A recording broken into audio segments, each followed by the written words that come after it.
हरे भरे जंगल में एक गीदड़ रहता था। उसकी यह प्रतिदिन आदत थी, वह खूब तड़के जाग जाता और हवाखोरी के लिए निकल पड़ता। सुबह की ताज़ी हवा उसके शरीर में स्फूर्ति भरती और वह पूरे दिन तरोताज़ा रहता। सुबह टहलने वाले कुछ जीव जंतुओं से उसकी दुआ सलाम भी हो जाती। उस दिन भी वह अपनी मांद से निकलकर जंगल की सैर करने चल दिया। अभी वह कुछ दूर ही गया था कि चौंक पड़ा। हुआ यह था कि रास्ते में हाथी दादा मरे पड़े थे। अरे, कल तक भले चंगे थे, कल दोपहर ही पोखर में पानी पीते देखे गए थे, पर होनी बलवान होती है। गीदड़ ने हाथी के शव के चारों ओर 2-3 बार चक्कर लगाया। मौत का कारण वह जानना चाहता था। क्या एकाएक हार्ट फेल हो गया?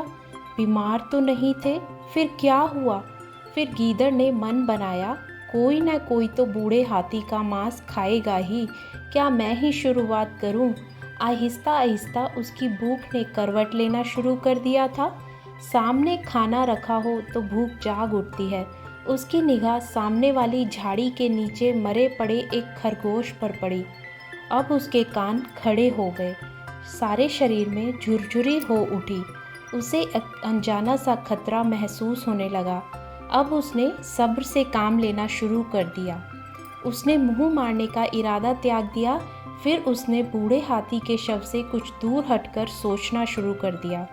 हाथी और खरगोश की मौत की गुत्थी सुलझाने के लिए उसने बहुत दिमाग दौड़ाया, पर रहस्य बना ही रहा, कोई सुराग हाथ ना लगा। सहसा उसे अपने दोस्त लंगूर राम की याद आ गई।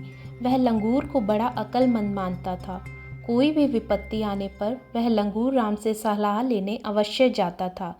कई बार लंगूर राम के सुझाव से उसे लाभ भी पहुंचा था। फिर गीदड़ लंबे लंबे डग भरता हुआ उस बगीचे की ओर बढ़ा जहां लंगूर रहता था।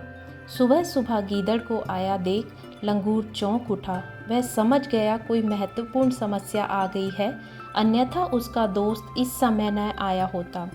गीदड़ पर भी परेशानी के भाव थे। क्यों भाई, खैरियत तो है? क्या समस्या आ गई? लंगूर ने जानना चाहा। अब गीदड़ ने सारा किस्सा कह सुनाया। सारी बातें सुनने के बाद लंगूर को कुछ समझ नहीं आया और बोला, पहले मुआयना कर लूं तभी चक्कर समझ में आएगा। हाँ हाँ, साथ चलो, गीदड़ ने कहा। और फिर गीदड़ और लंगूर हाथी के शव के पास पहुँचे। लंगूर ने आसपास का जायजा लिया। खरगोश और हाथी के शव को सूंघा भी, पर वह सही निर्णय नहीं कर पाया। लंगूर अपने कान खुजाता हुआ बोला, इन मौतों का रहस्य मुझे समझ में नहीं आ रहा। बेहतर होगा हम बंदर बिहारी के पास चलें, और वो मुझसे ज़्यादा होशियार है, शायद वो ही सही बात बता पाए। इसके बाद गीदड़ और लंगूर बंदर बिहारी के पास जा पहुँचे। उसको आने का कारण बताया। बंदर बिहारी को तमाम ऐसी बातों की जानकारी थी जो जंगल के किसी अन्य प्राणी को नहीं थी। बंदर बिहारी ने सारा किस्सा जानने के बाद चुटकी बजाई। बंदर बिहारी को चुटकी बजाते देखकर लंगूर राम के चेहरे पर संतोष के भाव आ गए। वह जानता था बंदर बिहारी तभी चुटकी बजाता है जब वह किसी निर्णय पर पहुंच गया हो। फिर गीदड़, लंगूर और बंदर घटनास्थल पर पहुंचे। बंदर बिहारी ने हाथी और खरगोश के शव का निरीक्षण किया। फिर जैसे ही पास की झाड़ी पर उसकी निगाह गई, उसके मुंह से सीटी बज उठी। अब रहस्य से पर्दा उठ गया था।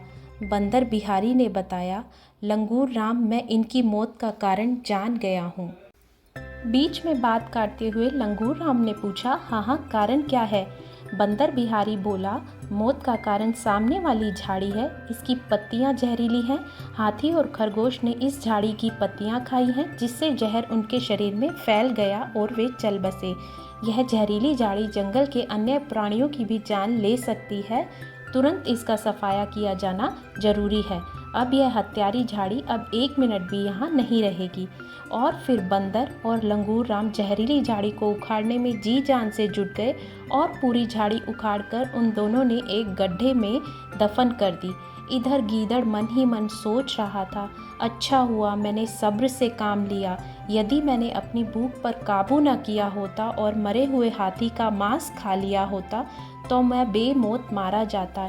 ईश्वर को लाख लाख धन्यवाद। हे प्रभु, मेरी आगे भी रक्षा करना।